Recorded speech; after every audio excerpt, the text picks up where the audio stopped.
Hi friends, welcome back to my new art blog. तो देखिए आज मैं क्या बनाने जा रही हूँ। आज मैं बनाने जा रही हूँ सोया चिली, मेरी बेटे की डिमांड से। और वो सारे सामान ख़रीद के इकट्ठा करके ला दिए। बोले मम्मी आप बनाइए, मैं भी आपका हेल्प कर दूँगा। तो देखिए, और ये कोई भी डिश हो उसमें बनाने में तो थोड़ा टाइम लगता ही है। और हम लोग अपने घर के अनुसार बनाते हैं, जैसे कम मिर्ची हो गया, कम सॉस हो गया, क्योंकि घर पे सभी कोई को पसंद नहीं आता। जैसे माँ भी तीखा नहीं खाती हैं, इनको भी तीखा उतना पसंद नहीं है, और सॉस भी ये पसंद नहीं करते हैं। तो हम लोग अपने अनुसार बनाते हैं। और बाज़ार में जो बिकता है तो बस वो तो अपने अनुसार स्वादिष्ट बनाएंगे ही, नहीं तो उनका सेल कैसे होगा। और सेल स्वादिष्ट बनाते हैं तभी तो इतना सेल होता है, और लोग टेस्ट लेके खाते भी हैं। बस ये कल शाम की वीडियो थी, मैं सबको खाना सर्व कर दी। फिर देखिए ये आज सुबह की वीडियो देखिए। जब मैं उठी सुबह तो मतलब इंसान के बच्चे तो परेशान करते हैं मम्मी पापा को, और ये देखिए बर्ड्स में भी वही हाल है। ये दोनों बच्चे इतने चंचल बदमाश है, अपना घोंसला छोड़ के मतलब इधर उधर उड़ के, वहाँ देखिए वो बल्ब का जो पॉइंट दिया हुआ है ना, उसके ऊपर हल्का हल्का सिर दिखता होगा, वहाँ जाके बैठी हैं। और उनकी माँ पूरी परेशान है, इधर उधर ढूंढ रही हैं। और वो भी देखिए मतलब ऊपर नहीं देख रही, नीचे ढूंढ रही है। तो देखिए उनकी बदमाशी देखिए आप दोनों की। यहाँ उनकी मम्मी पूरा बेचैन होके ढूंढ रही है, और वो इतनी चंचल इतनी बदमाश है कि वो अपनी मम्मी से लुका छिपी खेल रही है। देखिए थोड़ा थोड़ा सिर निकाल के वो देख रही है अपनी मम्मी को, पर थोड़ा भी जैसे नहीं है कि हाँ उड़ के आ जाए या पंख फड़फड़ा।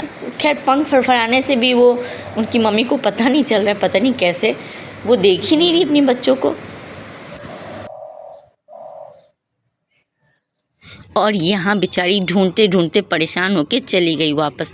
फिर वापस रिटर्न होके आ रही है, बच्चों को खाने खिलाने के लिए पूरा परेशान है, पर बच्चे दिख ही नहीं रहे।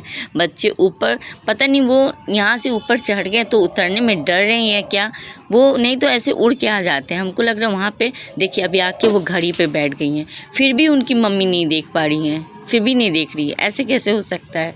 देखिए आगे मतलब वो कैसे उड़ के फिर आते हैं यहाँ पे। तो यहाँ देखिए सुबह का 6 बज रहा है, मतलब काफ़ी लेट हो गया उनको घोंसला में आते आते। कम से कम 1 साढ़े 12 बजे के करीब में वो वापस घोंसले में आए हैं, तब जाके मम्मी उनकी खाना खिलाई हैं। मैं तो एकदम परेशान हो गई देखते देखते। फिर और उसके बाद मैं फिर ने रिकॉर्ड की कि कितना रिकॉर्ड करूँगी मैं भी।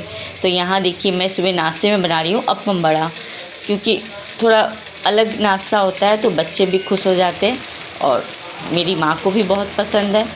तो चलिए अभी मैं माँ के लिए चटनी बना रही हूँ, क्योंकि माँ को बादाम की चटनी अच्छी नहीं लगती। तो यहाँ माँ के लिए टमाटर, प्याज, काजू, अदरक, लहसुन और मिर्ची डाल के अच्छे से फ्राई करके फिर उसे पीस के उसमें छौंक लगाना है। यहाँ देखिए अप्पम बड़ा का बर्तन उतारना था तो बेटा उतार दिए। तो ये रही मेरी अप्पम बड़ा की बर्तन।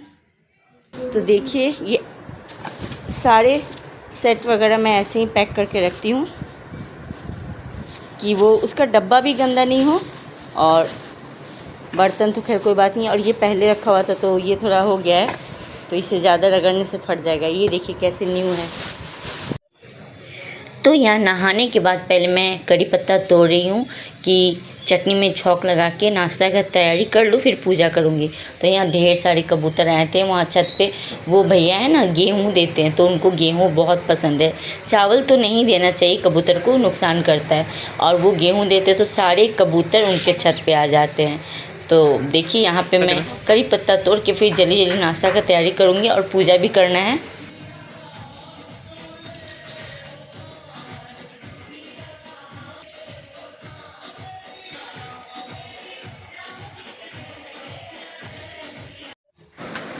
और फिर पूजा करने के बाद मैं टमाटर की चटनी और बादाम की चटनी में छौंक लगाने के लिए राई, सूखी मिर्च और करी पत्ता को रिफाइन या सरसों तेल में डाल के आप छौंक लगा लीजिए, बहुत टेस्ट आता है सौंधा सौंधा। और फिर इसके बाद मैं अप्पम बड़ा की तैयारी करूँगी। अप्पम बड़े के वो जो सारे हॉल है उसमें थोड़ी थोड़ी रिफाइन ऑयल लगा दीजिए। उसके बाद उसमें अप्पम बड़े की घोल जो बना हुआ है वो हम उसमें फिल कर देंगे। तो देखिए पूरा फिल नहीं करना है, थोड़ी थोड़ी कम ही रखना है, क्योंकि इसमें मीठा सोडा डालते हैं ना तो वो फूल जाते हैं, पूरा फ्लफ़ी हो जाता है। और ये देखिए मेरी नाश्ता तैयार हो गई। अब सभी कोई को नाश्ता देने के बाद आज मेरी माँ की तबीयत थोड़ी ठीक नहीं थी, तो हमें डॉक्टर पास भी जाना था। तो माँ के सिर में बहुत दर्द हो रहा था, ये सर्द गर्म मौसम से उनको बुखार जैसा लग रहा था, तो वही मैं थोड़ा सा उनको हल्का हल्का मालिश कर रही थी कि उनको आराम लगे। और या मेरे हस्बैंड जी शेविंग कर रहे थे, तो मेरे नोज़ में वो जो ब्रश से शेव कर रहे थे, तो उसका फ़ेन मेरे नोज़ पे लगा दिए। फिर मैंने बोला कि आप मिटा दीजिए, मैं काम कर रही हूँ, नहीं तो मुझे यहाँ पे गुदगुदी लग रही है। तो वो फिर मिटा दिए और हम लोग वही बात कर रहे थे कुछ और फिर हम लोग गए डॉक्टर के पास निकले। तो उधर से वापसी में हम लोग मटका लेना था, क्योंकि फ्रिज का पानी भी ज़्यादा पीना नुकसान होता है, हानिकारक होता है। और मटके के पानी से कोई दिक्कत नहीं होता है, वो कोई भी पी सकते हैं। तो यहाँ देखिए ये आंटी हमें अच्छे से देख के बता के दे रही थी कि कौन सा मटका अच्छा है। और फिर आने के बाद मैं अपनी ड्राइंग की तैयारी में लगी, क्योंकि मुझे बच्चों के लिए बहुत सारी ड्राइंग बनानी है।